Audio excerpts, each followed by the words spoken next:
if you want to have a thriving garden, I'm talking with lots of biodiversity, different insects, different wildlife, then leave it alone and let nature do all the work for you.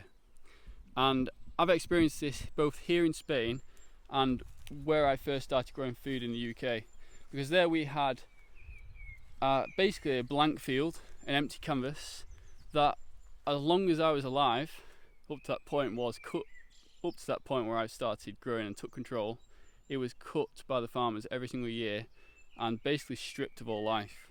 And it was only until the year where we decided to decline the offer from the farmer to cut the field and start a growing project, start a rewilding project, that the regeneration started. So that first year we got a lot of new flowers getting established, plants getting established, weeds getting established, and then certain insects, butterflies, that kind of stuff moving in, because it started to slowly form a little bit of a haven. And this isn't even the area where I started to grow food, because I actually do think in spaces where you start to plant, food, different kinds of plants, flowers, that kind of thing, that all promote biodiversity, you can actually accelerate on nature, but it isn't always the most natural, and it's not necessary. I mean, look here right now, this is in Spain.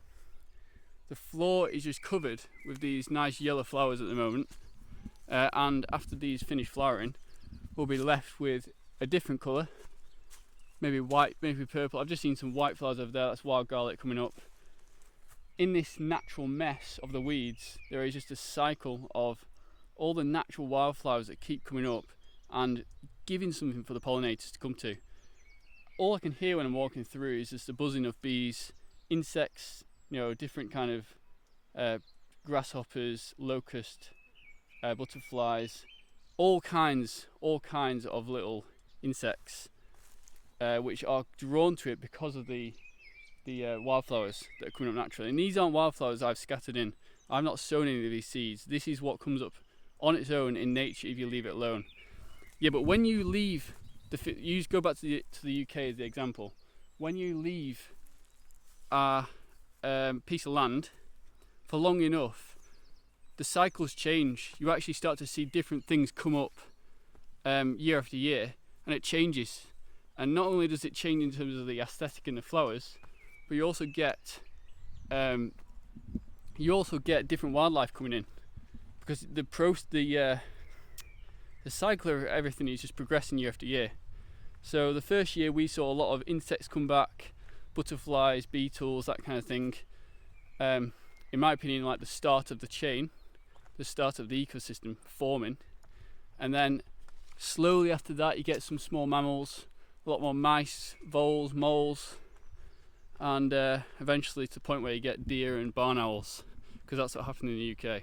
We literally have a barn owl, had a barn owl hunting, choosing to relocate to our area and start hunting in the field because it's just such a haven. And that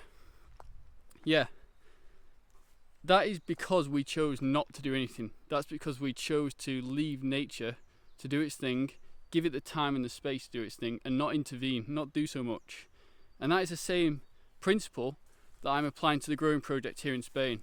I'm choosing to leave the floor as it is, leave the natural ground cover, not trim it bare, especially when you get the hotter temperatures and the sunny days, those terrible sunny days like today. The ground's actually got a protective layer on it.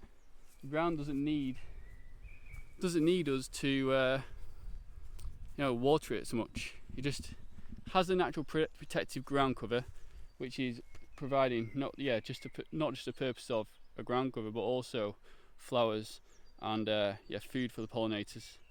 I'm just looking at our cat here. Look at it. What are you doing?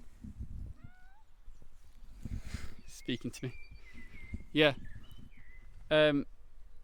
So if you want to have that level of biodiversity, you can accelerate it a little bit by planting certain things to benefit the insect, the pollinators, and draw in certain parts of the ecosystem. For example, if you want dragonflies in your garden, having a water source nearby, a natural pond, will draw them in. But we don't have to do so much to get an optimal ecosystem. It is just a matter of fact of leaving it alone. And this is what I love about nature and growing food in nature's way. A lot of the hard work and you could say the hard work, but also the aesthetic work is done for you by nature. So yeah, let that be a lesson. It's been a lesson to me over the years to if I really want most thriving gardens, just to leave it alone.